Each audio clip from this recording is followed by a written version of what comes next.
वरती वचन दिले तू मला,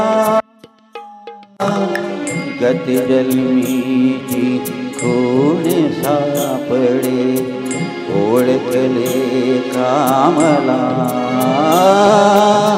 स्वर्गंगेच्या काठावरती वचन दिले तू मला,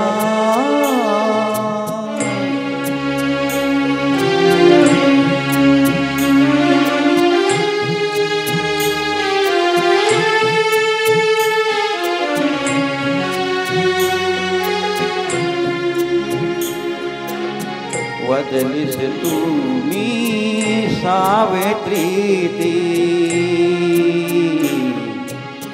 शकुंतला मी दमयंती. वदलीस तुम्ही सावित्री ती,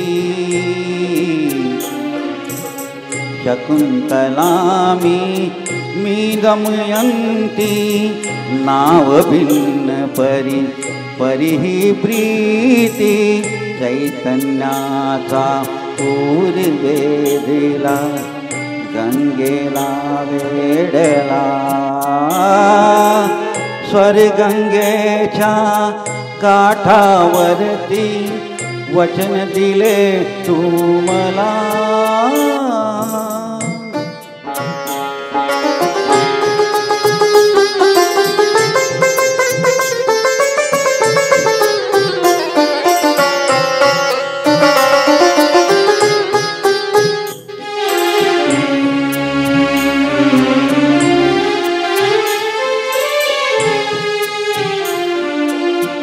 अफाट जगती जीवन जखड, दुवे उखळता कोठन मिलन. अफाट जगती जीवन जखड, दुवे उखळता कोठन मिलन. जीव भुकेला हा तुझ वाचून, जीव भुकेला हा तुझ वाचून. जन्मामधुनी पिसाट फिरता, पेट घडे कामला. स्वर्गंगेच्या काठावरती वचन दिले तू मला, गत जन्मीची खूण सापडे, ओळखले कामला. स्वर्गंगेच्या काठावरती वचन दिले तू मला. हम जाने के बाद महफिलों में अफसाने बया हो गए, बहारें हमें ढूंढेंगी, न जाने हम कहाँ होंगे. राजकुमारजींची आठवण आली मला. जानी वगैरे असं म्हणत त्यांनी जे काय सर्वांपर्यंत पोहोचवलंय. बरं, एक गोष्ट जाणून घ्यायची आहे, नॉन महाराष्ट्रीयन्स किती आहेत तिथे? नॉन महाराष्ट्रीयन्स किती आहेत? 1 2 बऱ्यापैकी आहेत. म्हणजे आपण 100% पैकी 20% आपण म्हणूया की नॉन महाराष्ट्रीयन्स इथे आहेत. बरं, नॉन महाराष्ट्रीयन म्हणायचंच नाही आपण. क्या बात. मराठी म्हणू का? सरळ सरसकट मराठीच म्हणूया आपण त्यांना. बरं, या मराठी माणसांसाठी ज्यांचा उल्लेख मी चुकीचा केला त्याबद्दल माफी असावी. ह्या मराठी माणसांसाठी जे इथे सर्व उपस्थित आहेत, 100% मराठी माणसं इथे जी आहेत, सरांनी खूप 4 ओळींमध्ये खूप सुंदरशी गोष्ट त्यांनी मांडली की पता नहीं हम फिर कहाँ होंगे. त्यापैकी मला एक सुंदरशी गोष्ट आठवते, ती तुमच्यापर्यंत मांडू इच्छितो कि किसी ने खुदा से दुआ मांगी, किसी ने खुदा से दुआ मांगी, दुआ में अपनी मौत मांगी. किसी ने खुदा से दुआ मांगी, दुआ में अपनी मौत मांगी. खुदा ने कहा तुझे मौत दे दूं अगर, खुदा ने कहा तुझे मौत दे दूं अगर, उसका क्या करूं जिसने तेरी जीने की दुआ मांगी, जिसने तेरी जीने की दुआ मांगी.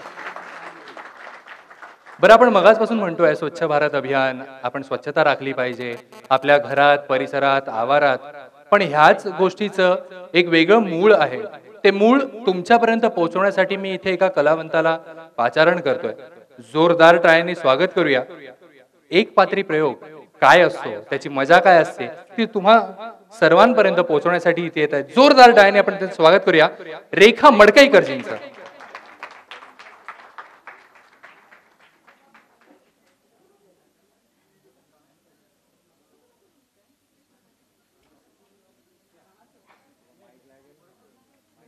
झाल्या पाहिजेत. अरे काय कीर्ती, तुला किती वेळा सांगितलं असं कचरा रस्त्यावर टाकत जाऊ नको म्हणून. अगं अशी का करते तू, तुला किती वेळा सांगायचं. ह्या कचऱ्यापासून पण ना त्याचा उपयोग करून घ्यायचा असतो. नाही माहित ना, चल इकडे सांगते. हे बघ, ह्या कचऱ्याचे घरातच दोन भाग करायचे, एक ओला कचरा, एक सुका कचरा. ओला कचरा आहे ना, तो घरातल्या एखाद्या कुंडीत किंवा प्लास्टिकच्या बालडीत जुन्या पुराण्या साठवायचा. त्याच्यावर रोज थोडी माती टाकायची, परत कचरा. आता घरात तुला शक्य नसेल ना, तर सोसायटीतल्या गार्डनमध्ये जाऊन तिकडे पण कोपऱ्यामध्ये एक छोटा खड्डा खणून त्याच्यामध्ये तुम्ही साठवू शकता. एका महिन्यानंतर तुम्हाला एक सुंदर असं सेंद्रिय खत तयार मिळतं. मग ते ह्या गुलाबाच्या झाडांना, ते मिरचीचं झाड लावलंयस ना, त्याला पण घाल. बघ कशा मिरच्या येतील आणि फुलं कशी डवरून येतील. बाकीचा सोसायटीतल्या गार्डनमध्ये टाक ना कचरा, सेंद्रिय खत. आणि सुका कचरा मात्र ती गाडी येते ना 10 वाजता कचऱ्याची, त्यांना देऊन टाकायचा. ते काय करतात माहिती आहे, तो कचरा घेऊन जाऊन परत त्याच्यातून उपयोगी आणि उपयोगी नसलेला असा कचरा वेगळा करतात. उपयोगी नसलेला कचरा शहरामध्ये जाऊन टाकतात. पण जो उपयोगी कचरा असतो ना, त्याच्यावर रासायनिक प्रक्रिया करून त्याच्यापासून दुसऱ्या वस्तू बनवतात आणि त्या परत मार्केटमध्ये येतात. अशा प्रकारे या कचऱ्याचं विभाजन केलं जातं. दुसरी आणि महत्त्वाची गोष्ट, हा कचरा असा तू रस्त्यावर टाकलास की काय होणार, हा ओला कचरा आहे तो तिथे सडणार. आणि तो सडलेला कचरा म्हणजे डासांचं माहेरघर. आता त्याच्यावर डास आपली अंडी घालणार आणि ही अंडी, त्या अंड्यातून अजून डास पैदा, म्हणजे डासांची पैदास. आता ही डासांची पैदास, आता हे डास काय तुला विचारून आणि मला विचारून आपल्या घरात येणार नाहीत, ते सगळ्यांच्या घरात जाणार. मग आपल्या घरातली वृद्ध माणसं, लहान मुलं सगळी डेंग्यू आणि मलेरियानी आजारी, म्हणजे रोग पण पसरले. आता मोदींच्या स्वच्छता अभियानाला आपणच पाठिंबा द्यायचा आहे, आपणच हातभार लावायचा आहे. म्हणून हा स्वच्छतेचा मंत्र जपायला पाहिजे. दुसरी गोष्ट, स्वच्छता राखली की निरोगी भारत. आपल्या घरापासूनही सुरुवात कर. घर निरोगी, परिसर निरोगी, आपलं गाव किंवा शहर निरोगी आणि पर्यायाने भारत देश निरोगी. आता एक वाटचाल निरोगी भारताच्या दिशेने. कळलं? जय महाराष्ट्र, जय भारत. झालेली आहे.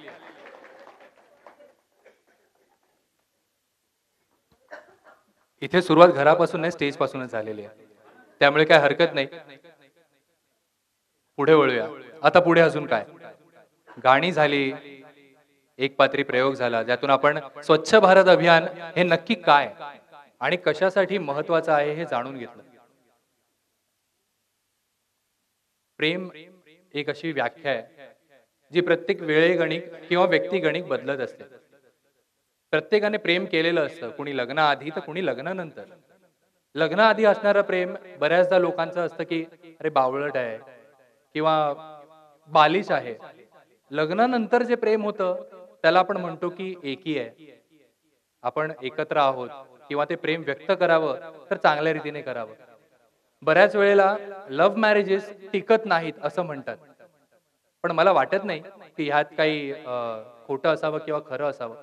लव्ह मॅरेजेस सुद्धा टिकतात, अरेंज मॅरेजेस सुद्धा टिकतात. माझ्या मते तरी प्रेम ही एक अशी व्याख्या आहे, ती कमी असली तरी चालेल, पण विश्वास असणं महत्वाचं. खूप खूप धन्यवाद सर. कारण ही एक टाळीच 100 टाळ्यांना जन्म देते, तर ही पहिली टाळी महत्वाची असते. पण प्रेम म्हटलं की कविता करणं, कविता म्हटले की काहीतरी आपल्याला शब्द सुचतायत ते लिहून काढणं. कॉलेजच्या दिवसात प्रत्येकाला वाटतं की बाबा मला आता ती आवडते तर मला प्रेम करायचं आहे, पण प्रेम व्यक्त करायचं कसं तर ते कवितेच्या माध्यमातून. मग बऱ्याच वेळेला आपण मित्रमैत्रिणींची हेल्प घेतो. आपण स्वतःहून कधी सांगायला जात नाही, पुरुष असो किंवा स्त्री असो, आपण स्वतःहून कधी सांगायला जात नाही. मग आपल्याला त्रयस्थ व्यक्ती लागतो, अरे बाबा जरा माझा मेसेज पोहोचव. मग ती चिठ्ठी तयार होते, त्याच्यामध्ये प्रेमाची भावना व्यक्त केली जाते, अशीच बंद चिठ्ठी करून तिच्यापर्यंत पोहोचते, कधीतरी वेगळ्या पत्त्यावरही पोहोचते, आणि नंतर कळतं वेगळ्या पत्त्यावर पोहोचलेली असताना ती सुद्धा वेळेवर बरोबर लागलेली आहे गोळी. पटलंय. तर ही प्रेमाची व्याख्या ज्या वेळेला प्रत्येकापर्यंत पोहोचते, त्या प्रेमाची व्याख्या तुमच्यापर्यंत पोहोचवण्यासाठी ते कवी आलेत खरे, पण त्याला इथे बोलवण्यापूर्वी किंवा त्यांना इथे पाचारण करण्यापूर्वी एका शायरने 4 ओळींमध्ये सुंदर वाक्य असं व्यक्त केलंय. त्याने सुंदरशी गोष्ट व्यक्त केली. तो म्हणतो कसा की ये दुनिया वाले भी अजीब होते हैं, ये दुनिया वाले भी अजीब होते हैं, कभी दूर तो कभी करीब होते हैं.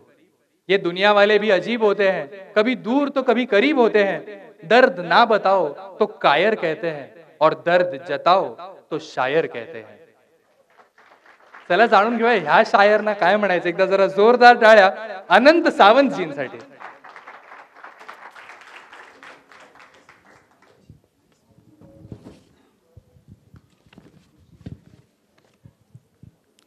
प्रेम प्रेम एक हवा हवासा वाटणारा अनुभव असतो. मनात मोहरणारी एक हळूवार भावना असते, आणि मनातील भावना जेव्हा शब्दात उतरते तेव्हा साकारते कविता, प्रेम कविता. मी आपल्यासमोर एक प्रेम कविता सादर करतोय. या कल्पनेत माझ्या ही आज कोण आली, या कल्पनेत माझ्या ही आज कोण आली, कोमेजल्या मनाला फुलवून कोण गेली. या कल्पनेत माझ्या ही आज कोण आली, कोमेजल्या मनाला फुलवून कोण गेली. अंधारल्या निशेचा मी एक जीव होतो, अंधारल्या निशेचा मी एक जीव होतो, मज कोवळ्या पहाटे उठवून कोण गेली. या कल्पनेत माझ्या ही आज कोण आली. ओसाड या वनीचा मी एक वृक्ष वृक्ष, ओसाड या वनीचा मी एक वृक्ष वृक्ष, पाना फुलांनी मजला बहरून कोण गेली. ओसाड या वनीचा मी एक वृक्ष वृक्ष, पाना फुलांनी मजला बहरून कोण गेली. या कल्पनेत माझ्या ही आज कोण आली. मी ग्रीष्म ऋतूतील घननील गगन होतो, मी ग्रीष्म ऋतूतील घननील गगन होतो, सजवून इंद्रनील भिजवून कोण गेली. या कल्पनेत माझ्या ही आज कोण आली. अरे तू गेल ना इंटरव्ह्यू नंतर, त्याला सोड थोडे प्रश्न. अच्छा बरं, हा आता दुसरा डबल बार, दुसरी कविता, ती पण प्रेमाची.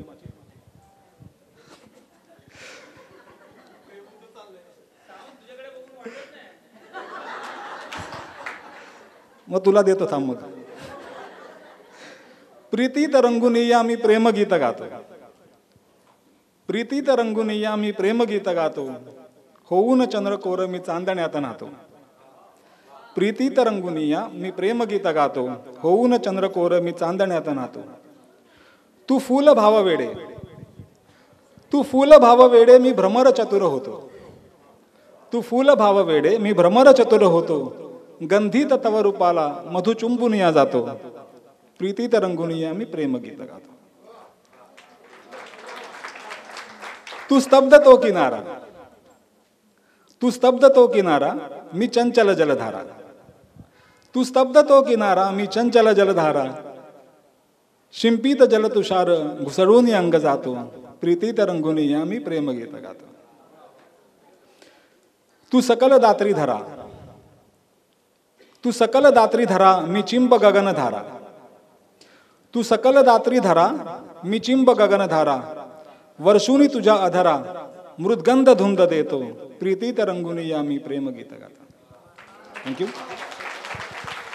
आता तुमची हरकत नसेल तर इतरही विषय चालतील. हा, मग प्रेमाशिवाय इतर विषय जर चालणार असतील तर ओके. प्रतिभा ही एक अव्यक्त भावना आहे. प्रतिभेला सामोरं जाण्यासाठी आपल्याला कालातीत व्हावं लागतं. काळाच्या पुढे मागे स्थळ काळ ही सगळी भावना आपल्याला विसरावं लागतं. प्रतिभेला भाषेचं पण बंधन नसतं. माझ्या मुलाच्या शाळेमध्ये 5 ताडांची झाडं होती, पाम ट्रीज. पावसाळ्यात त्याच्या जुन्या फांद्या आणि न काढलेली पक्व फळं जी असायची, पिकलेली फळं असायची, ती गळून पडत. सामान्यतः ती वर्षानुवर्ष कधी कोणाला इजा करत नव्हती, पण एका वर्षी एक फळ पडलं आणि एका मुलाला इजा झाली. मग प्रतिक्रियांचं काहूर माजलं, अनेक हात त्या झाडांचा बळी घ्यायला सरसावले. असंतुष्टांच्या अशा गोतावळ्यामध्ये शाळेचे फादर जे होते तेही सहभागी झाले आणि ती 5 झाडे तोडावयासाठी हालचाली सुरू झाल्या. ती झाडं तोडणार म्हटल्यानंतर थोडा माझं मन व्यथित झालं. माझ्या मनातलं हे दुःखद भावना जी आहे, दुःखी भावना जी आहे, ते कळवण्यासाठी, फादरला कळवण्यासाठी मी एक कविता तयार केली. ती अशी आहे इंग्रजीमध्ये. O father, is that you who killed the 5? O father, is that you who killed the 5? Who stood here in the school compound, silent, erect, with roots firm in ground? Who stood here in the school compound, silent, erect, with roots firm in ground? Who grew here with students and teachers, with love, care, and blessings of fathers? The children came and played in the ground to keep them fit, flexible, and sound. We don't deny a fall of a fruit or an old branch we couldn't hold. Most of them fell straight on ground, never on somebody to have a serious wound. But for such fallacies, we felt remorse. But for such fallacies, we felt remorse and whined for days with aches in souls. Oh Father, this time too. Oh Father, this time too, please give us a reprieve. Please give us a reprieve. And don't join hands keen for our lives. And don't join hands keen for our lives. We have lived with dozens of fathers. We have lived with dozens of fathers who loved, cared, and laid clean our showers. We have lived with dozens of fathers who loved, cared, and laid clean our showers. Their love for us always bear fruits. Their love for us always bear fruits. With no fall ever on our lovely angels. With no fall ever on our lovely angels. Then nobody damned us with hate and despise. But for such fated sleep of our, oh Father, we are left to die. It is not a first time in history. It is not a first time in history that a branch or fruit fall on a guy. In every monsoon we see branches that fall on cars and injure lives. But I hear no guardian or anyone who for such a fault let the tree die. With a precise thinking to save your skin. With a precise thinking to save your skin. Oh Father, have you decided us to try guillotine? With a precise thinking to save your skin, oh Father, have you decided us to try guillotine? In your homily, dear Padre, you talk of forgiveness and care. You tell stories of Jesus and Mother, who loved and redressed flaws of others. We pray Him who never killed his perpetrators. But, oh Father, how do you join the hands of our slayers? Oh Father, now that we are ready to die. Oh Father, now that we are ready to die, with no regret nor an onus or a sigh, after our slaughter on our vestige, please engrave, Father, that here lived unfamous five.